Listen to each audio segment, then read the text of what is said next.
Connected थी, तो वहाँ वो सामने खड़ी हुई थी। तो ऐसा नहीं है मैं अकेला था, मेरे कज़न ब्रदर 2 साथ में थे। तो हमने क्या किया कि बस उठे और हाँ तीनों को दिखाया, मतलब हम तीनों को दिखा।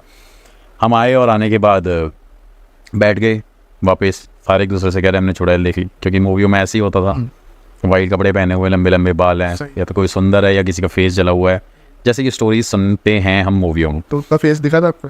फेस हाँ, मतलब काफ़ी ज़्यादा जैसे नहीं मेकअप कर रखा हो ऐसी चीज़ थी। लेकिन उस टाइम तक मेरे को लगा शायद हो सकता है हम बच्चे हैं, बहम होगा, या हमने कोई ऐसी मूवी देखी होगी। तो फिर एक माइंड में वो सेट हो गया कि यार ये चीज़ें हैं क्या। तो फिर उसके बाद धीरे धीरे एक जर्नी स्टार्ट हुई, कॉलेज लाइफ कंप्लीट करी।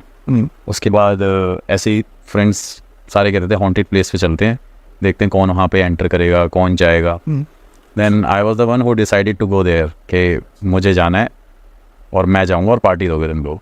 तो मैं उस घर में गया, वो एक लाजपत नगर का बहुत हॉन्टेड प्लेस है, काफ़ी हॉन्टेड हाउस था, वो बहुत फेमस रहा है दिल्ली में, टॉप मोस्ट हॉन्टेड प्लेसेस में आता था।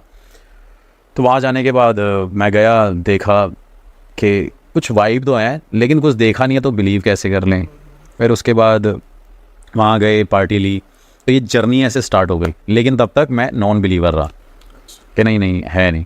लेकिन धीरे धीरे धीरे जैसे आप इस फील्ड में डीप जाते जाओगे, जैसे किसी भी चीज़ को आप लर्न करते हो तो आपको उसका पूरा कंसेप्ट समझ आता है कि एक्चुअली में ये चीज़ है क्या। फिर कुछ ऐसी जगहें थी यूपी में, एमपी में और गुजरात में, बहुत ऐसी जगहों पे जाके वो वाइब मिली, वो एनर्जी फील हुई थ्रू पैरानॉर्मल के जो गैजेट्स होते हैं उसके भी, और एक आप अंदर इंटरनली फील करते हो कि अगर आपको इतना टाइम हो गया ना, ऑलमोस्ट सब कह सकते हैं आपके 10 साल होने वाले हैं या हो ही गए होंगे इन्वेस्टिगेट करते। हाँ, इस फील्ड में, इस पूरी जो जर्नी में अभी तक हैं हम, तो मोर देन 500 लोकेशंस कवर कर लिए हैं अगर देखा जाए तो। कुछ इंडिया की मोस्ट टॉप हम मोस्टली टॉप कर रखी हैं, कुछ रह गई हैं जो गवर्नमेंट के लोग अलाउड नहीं करते, एएसआई अलाउड नहीं करता, वो रीज़न हो सकता है। तो टॉप मोस्ट है उनमें कुछ मिला, कुछ ऐसी वाइब? टॉप मोस्ट सब में तो नहीं मिला, लेकिन कहीं कहीं कुछ वाइब थी। हाँ वाइब थी। वो फिर लगा नहीं यार ये चीज़ें हैं, तो फिर होता ना धीरे धीरे एक मैच्योरिटी लेवल आ जाता है जी। तो उस टाइम पे वो आया, फिर देखा, फिर किताबें पढ़ी। फिर हम सबसे बड़ा एग्जाम्पल है हनुमान चालीसा, भूत पिशाच निकट नहीं आवे, महावीर जब नाम सुनावे। तो फिर घर वालों से भी कहानियाँ सुनी। एक्चुअली घर में भी मेरी स्टोरीज बहुत सारी थी ऐसे, लेकिन कभी सोचा नहीं कि यार जब तक मेरे साथ नहीं हो रहा तो मैं कैसे मान लूँ, एक होता है ना।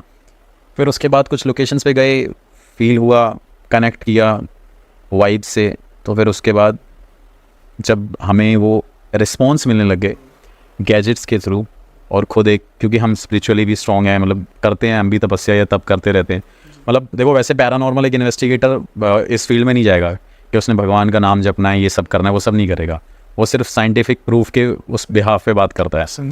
लेकिन अपना ये था कि इस तरफ भी स्ट्रॉन्ग रहना है कि अगर कोई चीज़ हमें हार्म कर रही है तो हम अपने आप को सिक्योर कर सकें, बचा सकें अपने आप को। तो उसके बाद बस स्टार्ट हो गई ये जर्नी, और धीरे धीरे धीरे धीरे सारी लोकेशंस कवर कर ली। तो कोई ऐसा एक्सपीरियंस किसी इन्वेस्टिगेशन के दौरान जो बहुत ज़्यादा हॉरिफाइंग रहा हो?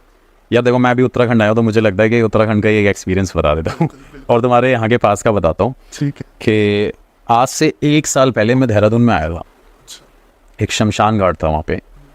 तो दिन में मैंने उस शमशान घाट में जाके विज़िट किया। वैसे मेरा हमेशा यही रहता है कि मैं ऑन द स्पॉट नाइट में ही जाके उस लोकेशन पे विज़िट करता हूँ, मैं कभी पहले लोकेशन नहीं देखता।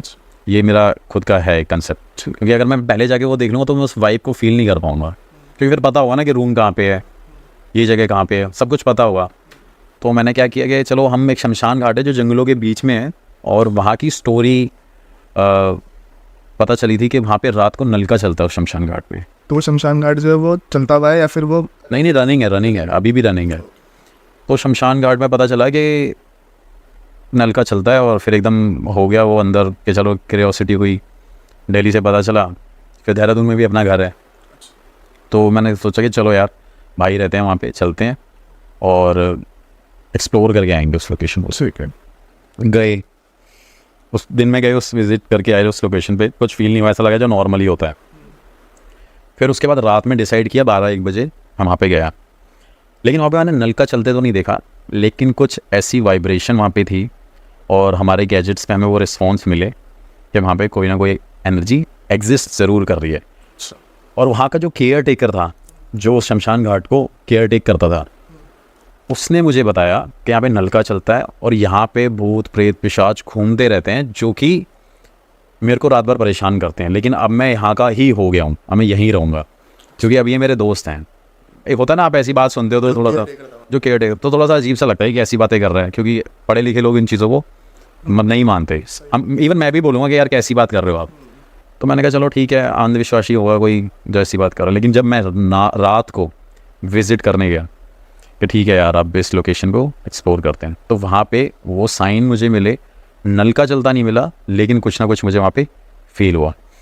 अब मेन स्टोरी शुरू होती है यहाँ से कि चलो मैं कवर करके आ गया लोकेशन, यूट्यूब पे डल गई, वीडियो देख के आ गया। एक दो बार वही शमशान घाट मेरे सपने में आया। अच्छा। हाँ, और अब वो सपने में आया तो मेरे को लगा यार ये क्या साइन है कि यहाँ पे कुछ तो है। लेकिन इससे पहले ये भी एक चीज़ थी कि वहाँ पे एक अघोरी ना वहाँ पे साधना किया करता था। अच्छा। उसी शमशान घाट में पहले कभी या फिर पहले ये मेरे को केयर टेकर ने बताया था, लेकिन वो उस टाइम अवेलेबल नहीं था। वो कहता है कि रात को 2-2 1-1 बजे वो यहाँ पे साधनाएं करता है। तो मैंने कहा चलो ठीक है, कभी मौका लगेगा तो आएंगे। लेकिन मेरे को शमशान घाट मेरे ड्रीम्स में 2 बार आया, तो मुझे लगा कि शायद कुछ है। तो मैं फिर अभी कुछ टाइम पहले ही गया देहरादून, फिर वहाँ के केयर टेकर से बात करी। मैंने वो अघोरी कहाँ हैं जो आप बता रहे थे, और वो एक्चुअली मेरे से मिलना भी चाहता था। कह रहा था कि मेरे को उनसे मिलना है। लेकिन क्या हुआ कि मैं रात को 1-2 बजे शूट करके वहाँ से दिल्ली निकल गया था, मेरी मीटिंग्स थी। तो मैं वहाँ से निकल गया, फिर मैंने डिसाइड किया कि मेरे को वहाँ पे फिर जाना है। मैं जब वहाँ पे गया तो मुझे पता चला कि वहाँ पे वो अघोरी शव साधना कर रहा है, चिता साधना कर रहा है।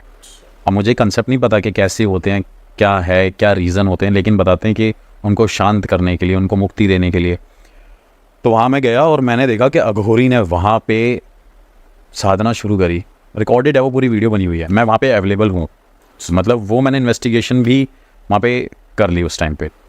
क्या हुआ कि उसने वहाँ पे आग लगाई और मांस, शराब, मीठा लड्डू और ये सारी चीज़ें वहाँ पे वो उनको दे रहे हैं। ठीक है। और वो शायद कोई एक बिल्कुल पैरेलल वर्ल्ड में है अघोरी। अच्छा। हाँ, वो मेरे से बात तो कर रहा है, लेकिन वो कहीं ना कहीं उनसे कनेक्ट हो जा रहा है और बार बार उनसे कह रहा है कि अच्छा आपको मीठा खाना है, ये लो मीठा। अलग डायमेंशन। हाँ, बिल्कुल अलग डायमेंशन में। फिर वो कह रहा है कि अच्छा तेरे को शराब चाहिए, ये ले शराब ले। यार आपके लिए बड़ा वो हो जाता है कि जब आप शमशान घाट में ऐसी क्रिया, ऐसी साधना होते हुए खुद देखोगे लाइव। तो मैं थोड़ा सा शॉक्ड हुआ। मैंने कहा यार चलो कुछ है तो यहाँ पे, जो मतलब इसके अंदर वो बात है अघोरी के अंदर, जो यहाँ पे ये सब चीज़ें साधनाएं कर रहा है। फिर उसने मांस खाया, खुद भी कच्चा। मतलब यार कच्चा मांस खाना, मतलब वैसे तो अघोरी खाते हैं, उनके लिए कोई अच्छा बुरा कुछ नहीं है, कोई बदबू ना खुशबू कुछ भी नहीं है, उनके लिए सब एक है। तो ना ही वो किसी चीज़ में फ़र्क करते हैं। उसके बाद मैंने देखा कि यार ये तो मांस भी खा रहा है, शराब पी भी रहा है। और मैंने आप क्यों खा रहे हो? सही। तो कह रहे ये लोग मेरे को बोल रहे हैं। मैंने कौन लोग बोल रहे हैं? कह रहे यहाँ पे 7 आत्माएं हैं। मैंने कहा 7 आत्माएं हैं? मैंने किसकी आत्माएं? कह रहा 2 लेडी की आत्माएं और 5 जेंट्स की आत्माएं। मैं ऐसे हुआ, मैं यूँ देख रहा, कहीं ना कहीं मुझे वो फील हो रहा है कि आसपास कुछ ना कुछ है। तो अब मेरे को क्या है, मैं यही सोचूंगा ना कि ठीक है यार आपके बोलने पे मैं क्यों बिलीव करूँ, आंटी अनलेस जब तक मैं एक्सपीरियंस ना करूँ। मैंने वहाँ पे डिवाइस रखा हुआ था बिल्कुल जस्ट अघोरी के साथ में, जस्ट उसके लेफ्ट में। और मैंने अघोरी से बोला कि चलो ठीक है आप साधना तो कर रहे हो, लेकिन आज मैं इस डिवाइस में भी देखूँगा कि अगर ये मेरे डिवाइस वर्क करेंगे तो मैं ज़्यादा बिलीव करूँगा। यार कोई बात नहीं, भूत प्रेत पिशाच यहाँ सब घूमते हैं, भी दिखाऊंगा मैं आपको। भाई वहाँ पे जब जैसे जैसे वो साधना शुरू करी, वो सारी चीज़ें कर रहा है, तो वो कह रहा है कि आत्मा आ गई। तो मैंने बोला कि आप बताओ। कह रहा आप देखना, वहाँ पे वो डिवाइस रखा हुआ है, वो बिल्कुल वहाँ पे साइन मिल रहा है। और वो खुद अघोरी बोल रहा है कि आप इस डिवाइस के पास खड़े रहिए। तो वो डिवाइस वर्क कर रहा है, वहाँ पे वो साइन आ रहा है, रेड साइन आ रहा है, वो चीज़ें हो रही हैं। और जैसे ही अघोरी खुद कह रहा है कि जाओ थोड़ा सा पीछे हो जाओ, मतलब वो अपनी साधना कर रहा है, लेकिन वो मेरे को भी एक्सपीरियंस करा रहा है कि अगर मैं उसमें बिलीव नहीं कर रहा तो वो मुझे मेरे गैजेट्स के थ्रू मुझे बिलीव करा रहा है। अगर देखो मैं वो चीज़ देख नहीं सकता, आप भूत प्रेत पिशाच इन सबको देख नहीं सकते, महसूस तो कर सकते हो, लेकिन देख कैसे सकते हो कि जब अनटिल जब तक वो आपको दिखना ना चाहें। तो जैसे ही उसने डिवाइसेस पे बात करी, मेरे से बोला आप सवाल पूछो। मैंने सवाल पूछा, मैंने पूछा, उसमें मेरे को सारे रिस्पॉन्स मिले। और मैंने उससे पूछा ये क्यों यहाँ पे भटक रही हैं, मतलब ये भी रीज़न मैंने पूछा कि ये रीज़न क्या है यहाँ पे इनके भटकने का। तो उन्होंने बोला इसके रिचुअल्स पूरे नहीं हुए हैं, जैसे कि नहीं आपने उनके रिचुअल्स पूरे नहीं करे। कि हाँ अंतिम क्रिया इनकी पूरी नहीं करी है, ढंग से नहीं करी है क्रिया, जिस वजह से ये यहाँ पे भटक रहे हैं और ये मुझसे बात करते हैं। और यही चीज़ मैं कनेक्ट कर रहा हूँ कि वही केयर टेकर मेरे को ये बोल रहा था स्टार्टिंग में कि ये भूत प्रेत पिशाच मेरे से रात को कुछ ना कुछ मांगते हैं और मेरे आसपास घूमते रहते हैं। फिर वो अघोरी ने मेरे को बताया कि देखो ये आपके सामने है। मतलब वो चीज़ मैंने खुद एक्सपीरियंस करी